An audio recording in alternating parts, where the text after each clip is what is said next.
what's up, Roots family? It's your girl Eliana here, and I'm sitting with a very special guest. We have an award-winning filmmaker, creative, storyteller, all the amazing things. Welcome, Kira Powell. Hi. Hello. Well, filmmaker to filmmaker, I love finding women of color, women of multiple identities, telling these stories because it's so important. So let's start with your story. So tell us a little bit about yourself. Where are you from, and what's your cultural background? I'm from Boston. Okay, East Coast. Hey, okay. I left for college though, so I haven't been back for a while, but I still have my Boston roots in me. Yeah. I went through high school there. I'm from a Dorchester Roxbury neighborhood in Boston. I don't know if you're familiar, but I'm half Black American and half Ecuadorian. My mom's from Ecuador. She's an immigrant. So yeah, I grew up in two cultures. Yeah. What was that like for you? It was difficult at the time because there weren't a lot of people I felt that were similar to me, at least not around where I was. And, you know, so I felt like me and my brothers kind of had our own unique identity. Yeah. And it could be, you know, nice but isolating at the same time because they were like, who else is Black and Ecuadorian, you know, come out. Right. So, yeah, it could be confusing because especially at the time, there was a lot of pressure to choose what you are instead of like being like, okay, I am both. Right. And I'm completely both. You know, like the check boxes and things like what your race. They just love putting us in. They just love being like, you have to identify with something. Yeah, like that something for us is kind of like, well, it's everything, you know. Yeah, and it would spur arguments like between my parents too, because you could only choose one, and it was like, well, you don't want to like neglect any part of yourself. So it was very like complicated. And I also grew up in an inner city, like working class neighborhood. So that like influenced my upbringing as well, and going to mainly white schools. So I had that experience. So you had a very jarring kind of like, the so, othering on top of the othering. Right. Yeah. So like culturally, I was like, a complete like mix of everything I felt. So I'm like, what am I? Yeah. But then like, you know, growing up, I just felt like, okay, it's in me. This like identity crisis is still there.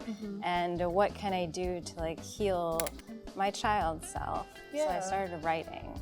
Of course, yeah. And like writing my story, sharing my story, and then the people like me started to pop up in my life. Right, because they kind of find you. It's like once you take ownership of like healing of something, all of a sudden you're like, oh, you went through that, and then you start to find your village kind of finds you, and it's a really like cool osmosis thing that happens because then you're like, oh my God, I'm not alone. Exactly, and through that like writing about it, I wrote a one-woman show, and that was like how I shared my own personal experience. Did you perform in it too? And I performed. Yes. Okay. I performed it at the Hollywood Fringe, at the Santa Monica Playhouse. I was invited to perform it in New York at United Solo, but I got into AFI, which was great. So I went and transformed the story into a short film.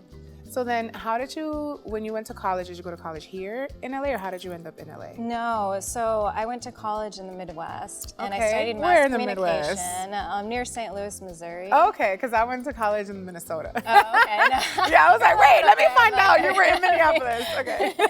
No, so I studied mass communication, and I wasn't like certain about my path as a filmmaker back then. I know I wanted to create and get into production. But actually after college is where I found acting, and I was an actor, and I came out to LA to act. Yes. So from acting and being in that path of, you know, performing other people's work, I came to a point where I was like, I want to tell my own stories, and there aren't a lot of stories like this, and there weren't a lot of opportunities for me to even act. So in that creation, I'm now part of the people who are telling these stories and creating these stories and being a part of both worlds, which is like really fulfilling. That's really beautiful. I feel like so many creatives, actors, artists, they get to that point when they get here to LA. We come like, we're here to act, we're here to model, and then you get to a point where you're like, wait, but the stories that I really want to tell, are kind of not being created. So many people, you just kind of take it into your own hands and you create your own stories. Yeah, and it can be really jarring when you're like auditioning for things and you're like, why am I doing, this isn't me. Right, this isn't me. And did you run into anything in castings where they're like, well, a lot. You're gonna put you in the ethnically ambiguous pile, not Black but not Latina, right, or like the stereotypes of what a Yes. Latina is and what a Black person is like, and not fitting that, and then just like not booking work. It was like, right. it was a really complicated time, and of course it's gonna make you feel a certain way. So it's empowering when you like take control over that. Now that you have the short, you've done it, you won awards for it. How are you feeling about that, and then what's next for you? Well, it's still in its festival run. Okay. So probably you're gonna hold on to this for a while. Yes, I know. Once you got a film in the film festival run, you're in it for a minute. Yeah. Yes. So they don't really go away. Right. So it's been like a journey, very fulfilling, and I want to expand it, so it's going to be even longer. Yeah. I'm writing it into a feature and developing it into a feature now, because there's just so many aspects that there's just so much that it was hard to put it all into a short. So the feature will explore more of her life at school, more of how she's like, trying to blend into an identity that's not hers. And we watch her come of age. And it's really complicated because it's generational too, and it's about these things that we pass on to our kids without even knowing it. And it's important to just bring the awareness to that, because when we're aware, we can make better choices. Yes. And by better, I just mean like have awareness over your choices, because you don't understand how you could be impacting your kids. And that's what healing is all about. So that's what the film explores.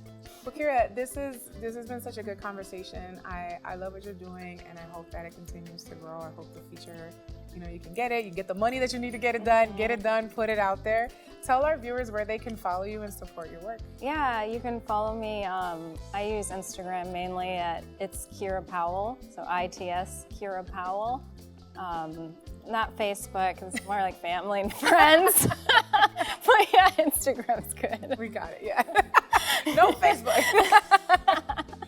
Well, Kira, thank you so much, and good luck on everything. All right, thank you.